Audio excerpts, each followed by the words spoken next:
Good morning mga kuracha. Tuloy pa rin ang awit ng buhay ko. Papasok po tayo ang kwento. Magkukwentuhan ko kayo.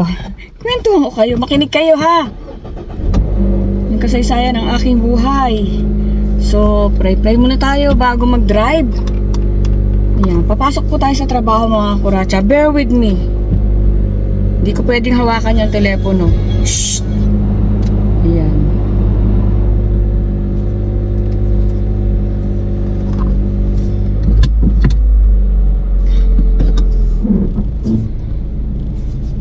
Let's go mga kuracha.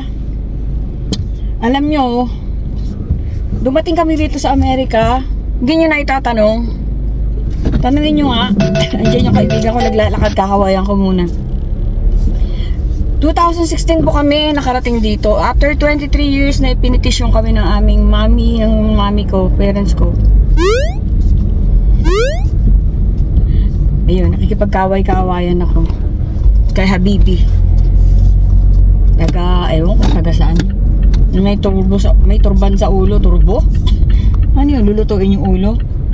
So, ayun nga po. 2016, nandito na kami sa Amerika.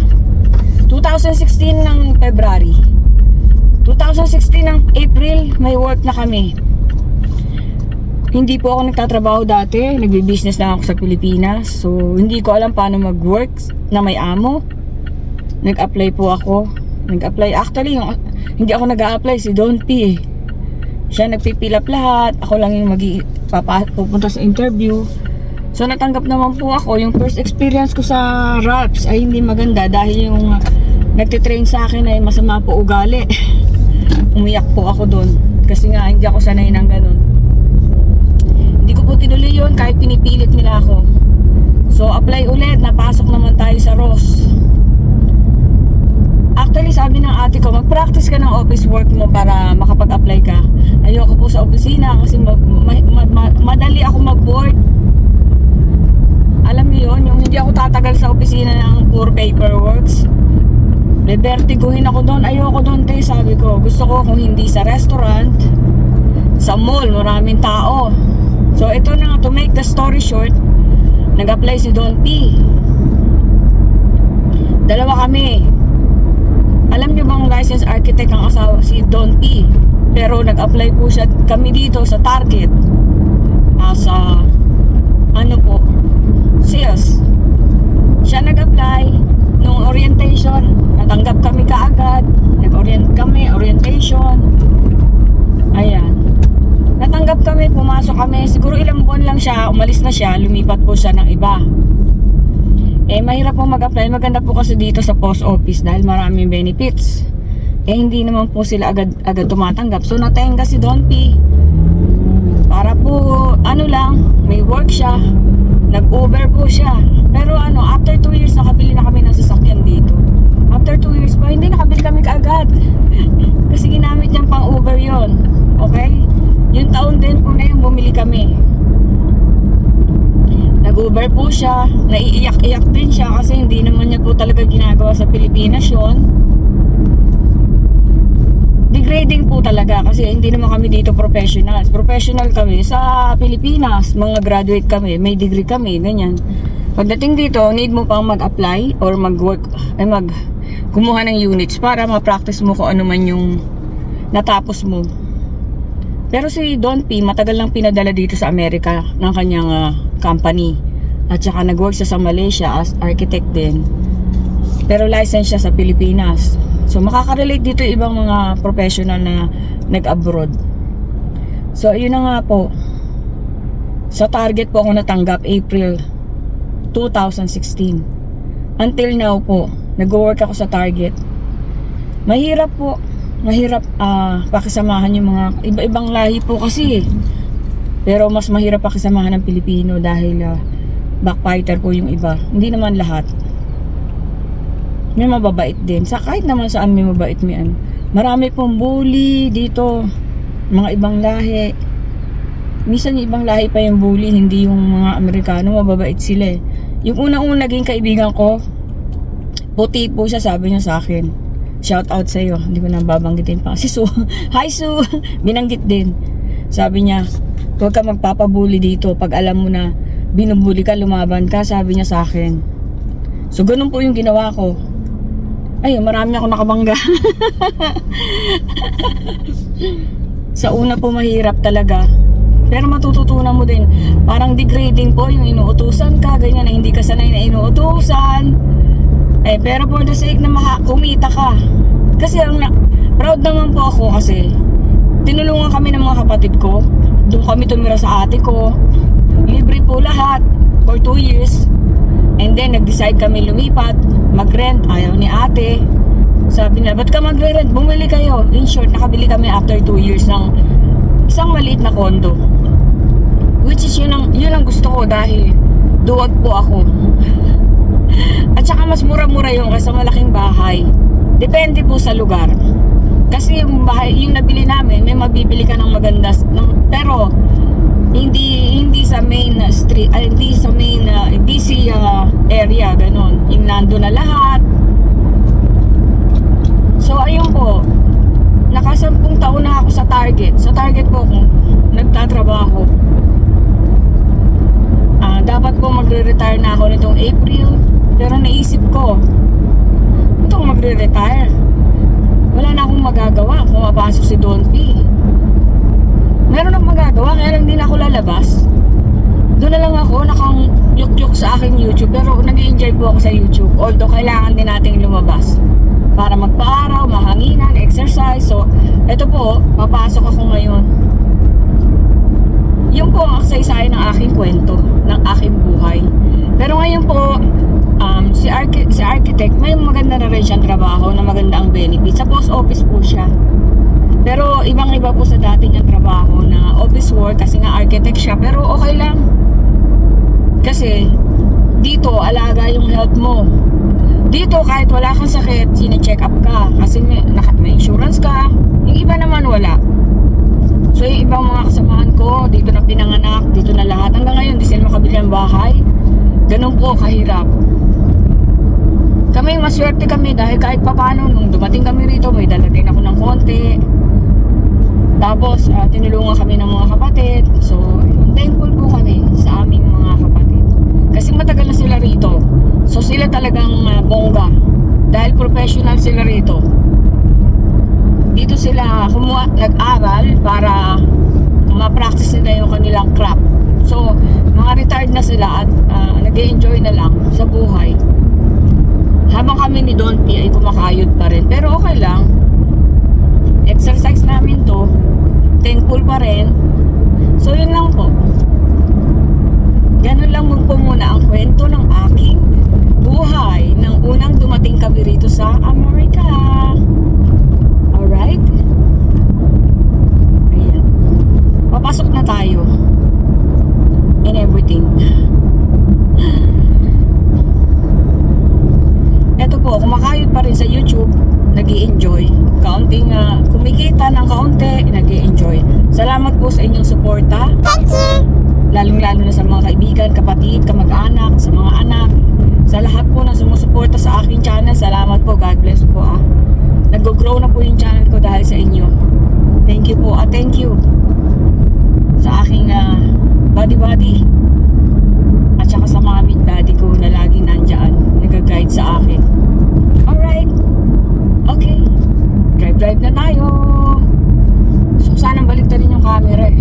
Pero, nag-drive ako baka inututukan po ako nung nasa likod. Tatampi lang muming ko to.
more than 10 years na pagdadrive papunta sa work. So gusto ko po dito dahil nakita mo po yung ibaba. Tignan nyo po. Mataas kasi dito, pundok-pundok. Ayan. Sumisikat na po ang araw. Pag-asa'y dala sa bawat awit at sa dami ko di nag-iisa. Sinumpi mahal ka lakas pagsaya.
cha-cha.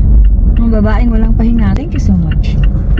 Dito tayo magpa-park. Bye! Ingat everyone. Bye-bye na po. Mabuhat na po ako. Thank you. God bless.